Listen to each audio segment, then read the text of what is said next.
السلام علیکم ورحمۃ اللہ تعالی وبرکاتہ۔ محترم حضرات، آج میں قربانی کرنے کا سنت طریقہ آپ کو بتلاؤں گا۔ قربانی کرنے کا مکمل طریقہ کیا ہے؟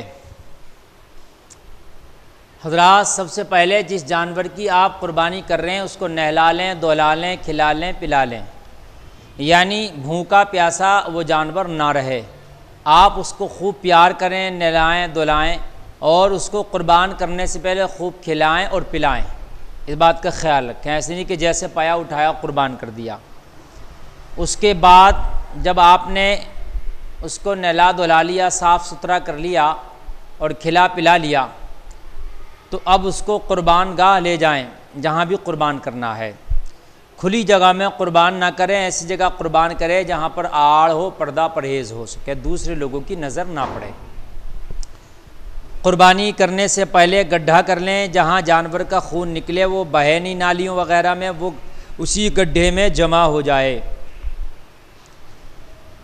جانور کو جس چھری سے آپ قربان کر رہے ہیں، آپ اس چھری کو اچھے سے تیز کر لیں، لیکن جانور کے سامنے اس چھری کو تیز نہ کیا جائے۔ اس بات کا خاص خیال رکھیں، اس سے الگ اس کو تیز کر لیا جائے۔ اور تیز کرنے کے بعد چھری جب تیز ہو جائے، پھر جانور کے پیر اچھے سے باندھ لیں، اس لیے کہ بسا اوقات ایسا دیکھا گیا کہ جانور کے پیر نہ باندھ پائے اور وہ چھوٹ کے بھاگ گیا یا کسی کے چوٹ بھی لگ گئی۔ پہلے مضبوطی کے ساتھ پیر باندھ لیں جانور کے، اور پیر باندھنے کے بعد پھر جانور کو پچھاڑیں، یعنی گرائیں۔ گرائیں گے کس طریقے سے؟ جانور کو بائیں پہلو پر گرائیں گے، لیفٹ سائیڈ میں، لیفٹ پہلو پر، بائیں پہلو پر، الٹے پہلو پر جانور کو گرائیں، اس طرح سے کہ اس کے پیر پورا جانور کا حصہ جو ہے پروت کی جانب کو ہو جائے، اور اس کا جو سر ہے وہ پچھم کی جانب ہو جائے، قبلے کی طرف۔ جب آپ جانور کے بائیں پہلو پہ گرائیں گے اس طرح سے کہ اس کے پیر اور جانور کا پورا حصہ جو ہے وہ پروت کی سائڈ میں اس طرح نکل جائے، تو اس کا جو سر ہے وہ خود بخود قبلے کی طرف ہو جائے گا۔ اب اس کا قبلے کی طرف رخ کرنے کے بعد اب آپ قربانی کی دعا پڑھیں گے۔ جو شخص قربان کر رہا ہے وہ یہ دعا پڑھے: بسم اللہ الرحمن الرحیم، انی وجہت وجہی للذی فطر السماوات والارض حنیفا وما انا من المشرکین، ان صلاتی ونسکی ومحیای ومماتی للہ رب العالمین لا شریک لہ وبذالک امرت وانا من المسلمین، اللہم منک ولک بسم اللہ اللہ اکبر۔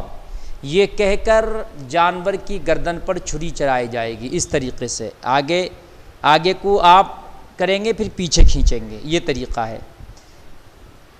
4 رگیں ہوتی ہیں جانور کی، 4، اس میں سے 3 کٹ جانا ضروری ہے، یعنی 3 رگیں آپ کاٹ دیں، اور اس کی آخری حصہ جو ہے گدی کا وہ آپ چھوڑ دیں۔ 3 رگیں کاٹ کر جب اس کا پورا خون نکل جائے اور جب جانور کی جان نکل جائے، تو جان نکلنے کے بعد اب جو ہے قربانی کے بعد کی دعا پڑھیں گے، اور قربانی کے بعد کی دعا میں ان لوگوں کا نام شمار کیا جاتا ہے کہ جن کی جانب سے یہ قربانی ہو رہی ہے۔ بہت سے لوگ ایسا کرتے ہیں کہ قربانی کرنے سے پہلے امام صاحب سے یا کسی مولانا سے کسی چھری پڑھوا لیتے ہیں، ان کے گھر گئے، ان کے گھر جا کے چھری پڑھوا لے، یہ طریقہ غلط ہے، اس لیے کہ آپ قربانی کے بعد کی دعا قربان کرنے کے بعد ہی پڑھی جائے گی، تو پھر جب جس سے چھری پڑھوا لے تو ابھی تو قربانی ہوئی نہیں ہے، تو پھر وہ دعا اس نے کیسے پڑھ دی ہوگی؟ وہ پہلے پڑھی نہیں جائے گی۔ اس لیے کہ اس دعا میں یہ پڑھا جاتا ہے کہ یا اللہ اس قربانی کو میری طرف سے قبول کر لے جو میں نے یہ قربانی کی ہے۔ تو آپ نے ابھی قربانی نہیں کی ہے تو آپ کیسے کہہ سکتے ہیں میری طرف سے قبول کر لے؟ تو یہ قربانی کی دعا قربانی کے بعد پڑھی جائے گی۔ جو قربانی سے پہلے کی دعا وہ میں نے آپ کو پڑھ کے بتائی، اب قربانی کے بعد کی میں دعا بتا رہا ہوں۔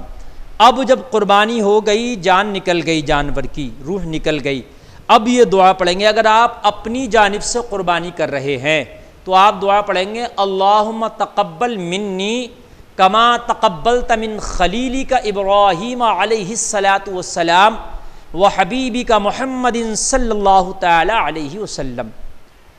اور اگر یہ قربانی دوسرے کی جانب سے کی جا رہی ہے، چند لوگوں کی جانب سے کی جا رہی ہے، تو پھر اس کا طریقہ یہ ہے کہ آپ دعا اس طرح سے پڑھیں گے، اللہم تقبل منی کی جگہ من کہیں گے، صرف منی نہیں کہیں گے، صرف من کہیں گے، اور من کہنے کے بعد جن جن کی جانب سے قربانی ہو رہی ہے ان سب کا نام لیں گے، یا کسی اور کی جانب سے قربانی ہے تو اس کا نام لیں گے۔ جیسے مثال کے طور پر عبداللہ کی طرف سے قربانی ہو رہی ہے اور دعا میں پڑھ رہا ہوں، تو میں کیسے پڑھوں گا؟ اللہم تقبل من عبداللہ، من اللہم تقبل من عبداللہ، زیر کے ساتھ، من عبداللہ کما تقبلت من خلیلک ابراہیم علیہ الصلاۃ والسلام و حبیبک محمد صلی اللہ تعالی علیہ وسلم، اس طریقے سے۔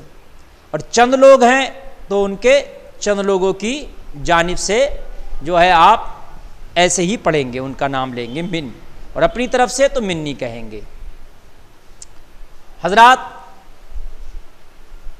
اب کچھ لوگ ایسا ہے کہ خود تو قربان نہیں کرتے، دوسرے سے کراتے ہیں، تو اس کا طریقہ یہی ہے کہ دوسرا وہ دعا پڑھ کے قربان کر دے، اور قربان کرنے کے بعد میں جب دعا پڑھے تو دعا میں اس کا نام شامل کرے کہ جس کی طرف سے قربانی کی جا رہی ہے۔ کیا سب کا ہاتھ رکھنا، جیسے چند لوگ شامل ہے ایک جانور میں، تو کیا سب کا ہاتھ لگانا ضروری ہے؟ تو سب کا ہاتھ لگانا ضروری نہیں ہے، سب کا نام آنا دعا میں ضروری ہے۔ سب ہاتھ نہ بھی لگائیں تب بھی قربانی ہو جائے گی۔ کیا عورت اپنی چاہے ہاتھ سے قربانی کرنا تو کیا کر سکتی ہے؟ تو بالکل، اگر عورت کے اندر اتنی ہمت ہے کہ وہ قربانی کر سکتی ہے، اس کا دل نہ ڈگمگائے گا، تو وہ بھی اپنے ہاتھ سے قربانی کر سکتی ہے، یہ جائز ہے۔ مرد بھی کر سکتا ہے، عورت بھی کر سکتی ہے۔